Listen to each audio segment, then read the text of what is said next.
Canada के एक scientist द्वारा ये थ्योरी दी गई कि बिग बैंग के तुरंत बाद ही यूनिवर्स दो डायरेक्शन में बनना शुरू हो गया, जिनमें एक डायरेक्शन वो था जिसमें हम एग्जिस्ट करते हैं और दूसरा डायरेक्शन वो था जो कि एंटीमैटर से भरा हुआ है। साइंटिस्ट की इस थ्योरी के बाद सबके मन में ये सवाल आने लगा कि क्या सच में एंटीमैटर यूनिवर्स में एग्जिस्ट करता है, और अगर करता भी है तो वो देखने में कैसा है। आप सभी ने अक्सर साइंस फिक्शन मूवीज में देखा होगा कि हमारे वर्ल्ड के जैसा ही एक और मिरर वर्ल्ड एग्जिस्ट करता है, जहाँ सब कुछ हमारी दुनिया से बिल्कुल उल्टा होता है। वेल, सच तो ये है कि इसे हम सिर्फ मूवीज की कल्पना नहीं कह सकते, बल्कि सीपीटी सिमेट्री थ्योरी के अनुसार सिर्फ हमारी दुनिया ही नहीं बल्कि हमारे यूनिवर्स के जैसा ही एक मिरर यूनिवर्स मौजूद है। तो ये सीपीटी सिमेट्री थ्योरी आखिर क्या है, और इससे मिरर यूनिवर्स होने की बात आखिर सच कैसे हो सकता है।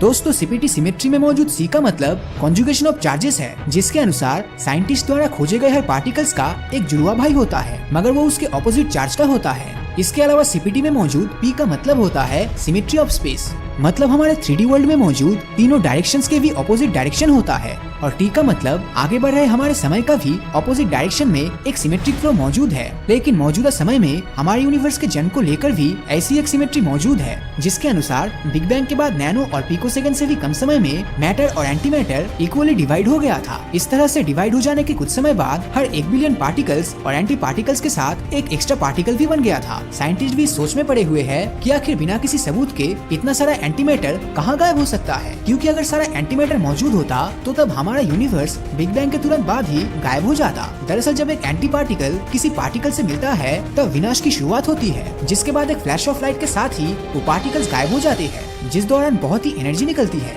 इसीलिए फिजिसिस्ट का यह मानना है कि शुरुआत में यूनिवर्स के अंदर मैटर ज्यादा था, जिस वजह से मैटर और एंटीमैटर एक साथ तबाह हो गया, और जो बाकी मैटर बचा वो आज वही यूनिवर्स में है जहां हम एग्जिस्ट करते हैं। हालांकि इस तरह की हाइपोथेसिस में बहुत सी मैथमेटिकल इनकॉन्शियसनेस देखने को मिली है, जिस वजह से किसी ने भी इस पर ज्यादा ध्यान नहीं दिया। जिसके बाद ये मामला बहुत समय तक शांत रहने के बाद तब उठा जब साइंटिस्ट नील ट्यूडॉक की लीडरशिप में काम कर रहे कैनेडियन साइंटिस्ट द्वारा इस बारे में अपना अलग पॉइंट ऑफ व्यू रखा। जैसे कि मैं आपको वीडियो की शुरुआत में बता चुका हूँ कि कनाडा के उस साइंटिस्ट का ये मानना है कि बिग बैंग के बाद एक डायरेक्शन में ही यूनिवर्स बना था और दूसरे डायरेक्शन में एंटी यूनिवर्स, जिस वजह से एंटी यूनिवर्स में हर जगह सिर्फ एंटीमैटर ही मौजूद है। साथ ही वहाँ टाइम भी भविष्य से अतीत की ओर बदलता है। लेकिन आखिर एंटीमैटर यूनिवर्स में लाइफ कैसी होती है और क्या हम वहाँ कभी पहुँच भी सकते हैं? वेल, साइंटिस्ट द्वारा इस चीज का पता लगाने के लिए लगातार प्रयास किए जा रहे हैं, जिसमें वो लैब्स के अंदर एंटी पार्टिकल्स तैयार करने की कोशिश कर रहे हैं। सबसे पहले 1932 में कॉस्मिक वेव्स के अंदर पॉजिट्रॉन्स खोजे गए थे,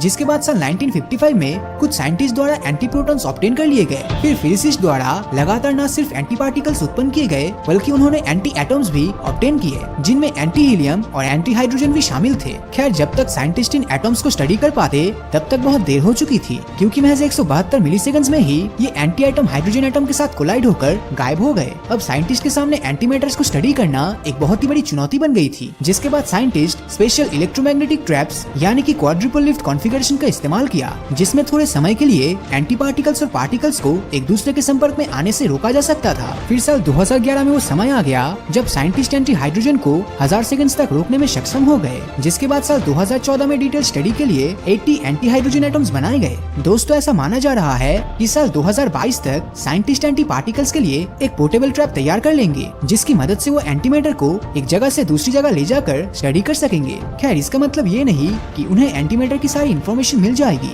क्योंकि आज भी ऐसा पॉसिबल नहीं है और हम एंटीमैटर के बारे में बस थोड़ा बहुत ही जानते हैं। तो एज्यूम कीजिए कि किसी तरह हम एंटीमैटर यूनिवर्स में चले जाते हैं, तो वहाँ पहुँचने के बाद उस यूनिवर्स में सिर्फ आपकी बॉडी मैटर से बनी होगी, जिस वजह से आप एंटी यूनिवर्स में एक्सप्लोर कर जाओगे और आपके शरीर से उस दौरान बहुत सारी एनर्जी रिलीज होगी और आप अचानक से अपने अस्तित्व के सबूत के बिना ही गायब हो जाओगे। हालांकि ऐसा बिल्कुल भी नहीं है कि सिर्फ आप ही गायब होंगे, क्योंकि एंटी यूनिवर्स में आपकी प्रेजेंस वहाँ मौजूद लाइफ के फॉर्म को पूरी तरह से खत्म कर देगी। शायद ही आपको इस बारे में मालूम हो कि 1 ग्राम मैटर और एंटीमैटर के बीच अगर जरा सा भी मेलजोल होता है तब वो 21.5 किलोटन की पावर से एक्सप्लोड हो जाएगा, जो कि नागासाकी के ऊपर गिरे फैटमैन बॉम्ब से भी ज्यादा पावर होगी। इतना ही नहीं, जिस तरह हम इंसानों का एवरेज मास करीब 75 किलो होता है, उस हिसाब से अगर हम एंटी यूनिवर्स के संपर्क में आते हैं तब हमारे और एंटीमैटर के अंदर से उत्पन्न हुई पावर्स करीब 76,786 फैटमैन बॉम्ब के बराबर होगी।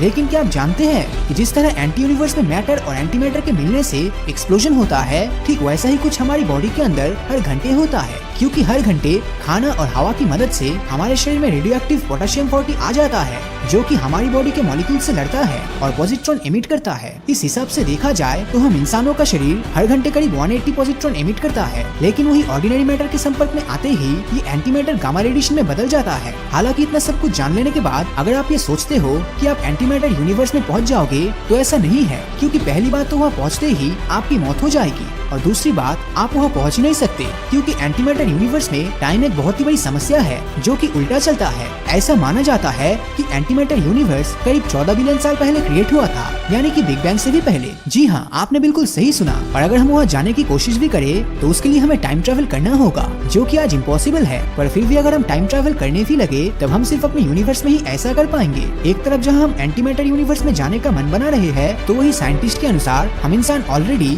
एंटी मैटर यूनिवर्स में ही रहते हैं, क्योंकि हमें नहीं पता कि हम बिग बैंग के बाद किस डायरेक्शन में पैदा हुए थे। मगर एक बात साफ है कि एंटी यूनिवर्स एग्जिस्ट करता है, क्योंकि उसका कोई सबूत न होना उसके होने का एक बहुत ही बड़ा सबूत है। इसके अलावा अमेरिका के एक लैब की थ्योरी के अनुसार एंटी मैटर की एब्सेंस का मेन रीजन हिग्स ट्रॉयका है, जिसमें गॉड पार्टिकल पाया जाता है, जो कि सारे एंटी मैटर्स को खत्म कर देता है, जिस वजह से एंटी मैटर यूनिवर्स के एग्जिस्टेंस की बात सच साबित होती दिखती है। तो आपको क्या लगता है, क्या आपके मुताबिक इस यूनिवर्स में एंटी मैटर का एग्जिस्टेंस है या नहीं? आपकी राय नीचे कमेंट करके जरूर बताएं। और अगर ये वीडियो आपको अच्छा लगा हो तो इस वीडियो को लाइक और अपने दोस्तों के साथ शेयर करना मत भूलना। और अगर अभी तक आपने हमारे चैनल को सब्सक्राइब नहीं किया है तो सब्सक्राइब करके नोटिफिकेशन बेल को ऑन कर दीजिए, क्योंकि मैं ऐसी वीडियोस हर हफ्ते लाता रहता हूँ। तो मिलता हूँ आपसे अगले वीडियो में, और हमेशा की तरह थैंक्स फॉर वॉचिंग।